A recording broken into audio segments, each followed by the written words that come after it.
came through Jesus Christ. In the beginning was the Word. And the Word was with God, and the Word was God. The same was in the beginning with God. And the Word became flesh and dwelt among us. How did God let the people know in the New Testament that He was with them? His Son was God in the flesh. Hey, and I want to tell you guys something. If you watch the History Channel and you watched yesterday, I only get to watch TV on the weekends. I don't have TV during the week. And I was on the History Channel, and they were telling about the early church, how the church didn't have Sunday as a day of worship until 325 AD at the Council of Nicaea. How many of you believe that everything you hear on the History Channel is right? It's got to be right because it's a History Channel, right? We have sources in the first century that brings out how the early church met every Sunday. Sources outside the New Testament that says that the Lord's Day was the first day of the week. It surprised me that here supposedly a professor of religion at some high and mighty school says Sunday never became the day of Christian worship until the Catholic Church changed it, and it was 325 AD. Now, I know that's what the Seventh-day Adventists and some other groups, and I got off my subject. I'm sorry. But God lets His presence known. Today, you see God's presence when the church gets together. Where two or three are gathered together in my name, there I am in the midst of them. We have a song in our book, Have You Seen Jesus My Lord? Have you ever looked in the face of a brother? You know, that's one of the questions in that song. When we look in this book, we see Jesus. We see God. God makes His presence known when we do what He has commanded us to do. Now we're in Leviticus chapter 10. I believe, and again here it is, I believe, this is my opinion, that God made His presence known here. You have to realize they already have the pillar of cloud by day, the pillar of fire by night. When they bring in the tabernacle and have it built, when Solomon builds the temple, God lets His presence known by a cloud that fills that temple. So I don't think it's His presence known with what's already there. I think He specifically has something else besides the pillar of cloud, the pillar of fire.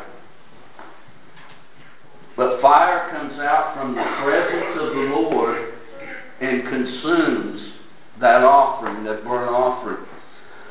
Now here's chapter 10. The Nadab and Abihu, these are the two older sons of Aaron. They are priests. The sons of Aaron each took his censer. They each take their container to burn incense on.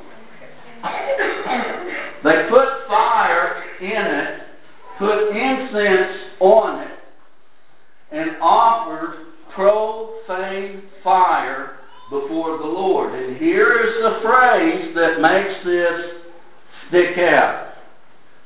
What's that next phrase in that verse? What's it say, Mike? In my unauthorized version. In this way they disobeyed What's yours say, Patrick? And they offered strange fire. Different from what was commanded. Okay, and devoured them, and they died. No, in verse 1. Oh, I'm sorry. Which he had not commanded. Okay, now see that? You see that? Now that's what Mike's is right, but it's worded different. There's about 20 times in chapter 8 and 9, and it stresses which God had commanded, which the Lord had commanded. And Moses did what God had commanded, and they did all that God commanded. Here's what's wrong with these two guys. God didn't command it. Now you can read a commentary, or several commentaries, and it's going to say, well, they did this, and this is why it happened, and all this. Here's the main point. They did something which God had commanded. That is one thing that sets us apart from other religious groups that profess Christianity. Most religious groups will look at it and say, well, now God didn't say we couldn't do that. But folks, the problem is God didn't tell them to do it. You know, my daddy never did tell me, now Jerry, do not, hey, I have to take that back because I think he did. You know, my dad told me a lot of things. Don't do this, don't do that, don't do that. And when I think about it, I think that he told me no a lot more than he did yes. What is the first word that kids learn? No. Why is it that we think that God ought to always be telling us yes, yes? Because it's easier for us to say yes than it is no, right? But we believe that if God doesn't tell you something, His authority is you don't have authority to do it. It's called the authority of the silence of the Scriptures. Okay? I can go out and do something, and I come home, and Daddy says, Jerry, did you go such and such a place? And I said, well, yeah, I did. Did you think I wanted you there? Well, Daddy, you didn't tell me I couldn't go there. And my dad would always do this to me. You know, that's one thing you don't want to do to an inmate is do this. I used to do this to Spring Line. What are you thinking? You know, my dad, he would take his finger and he'd be punching on my head. And he said, Jerry, God gave you this so you could think. He said, you always do what I tell you. You don't do what you think is all right. Think. Nadab and Abihu did something which God did not command. In verse 2, so fire went out from the Lord and devoured them, and they died before the Lord. This would be something to see on a movie. You know, the computer animation they have now, here's two guys, and they're offering up, they put their coals on here, they put their incense on here, and look at us. And then all at once, I would think that this fire comes out of the tabernacle of meeting, the tabernacle of worship. Moses said there, now here's something that you have to realize, every one of us that are a Christian, we as Christians are priests. This little light of mine, I'm going to let it shine. You are the salt of the earth. You are the light of the world. And if you're just like everybody else, you are not the salt. You are not the light. You're priests. This is what God says. By those who come near me, I must be regarded as holy. And before all the people, I must be glorified. People want to see that we really believe that we're somebody special. If somebody comes up to you and says, I'm going to pick on you, Renee. Do you think you're somebody special? Yes. We have a song in our songbook. I'm a child of the King. How do you think the child of the King feels? Hey, I'm somebody special. Patrick, do I think I should treat you special just because you're special? Not necessarily. But I'm going to conduct myself as if I'm somebody special because I am. I am somebody special. My students sometimes tell me, say, Bradford, nobody likes you. I said, my wife likes me. My girls love me, and my grandkids love me. Who cares about anybody else? Hey, besides that, my mama still loves me. I am somebody special. Stuart, are you somebody special? Do you think he is, Jessica? They're getting married in 2 months. They better think he's, well, I'm rounding it off. It's 3 months about. Okay. Now notice that.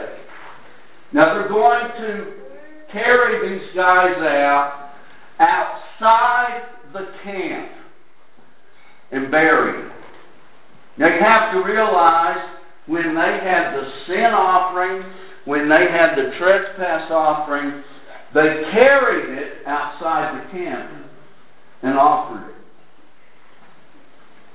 Now, Jesus being our sin offering, did you notice what it says in the Bible? They took him outside the city.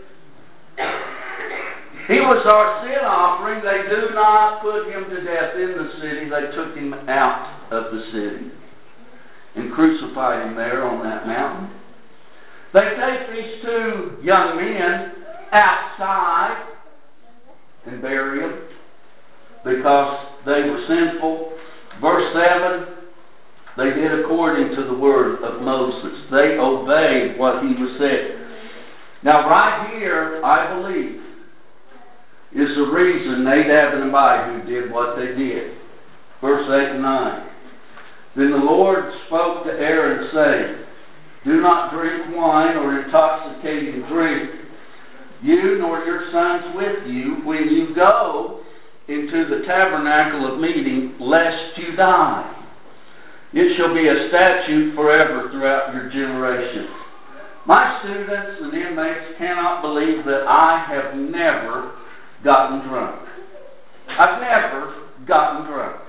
I have never been under the influence of a recreational drug. Now, if any of you have ever visited me in the hospital, you know I have been under the influence of medicinal drugs.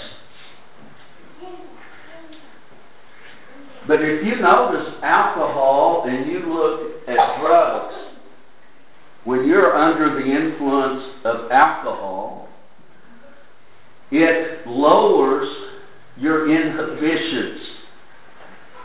One of my favorite songs, Tequila Makes Her Clothes Fall Off.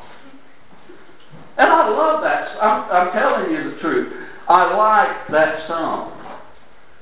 Just because I like the tune and stuff.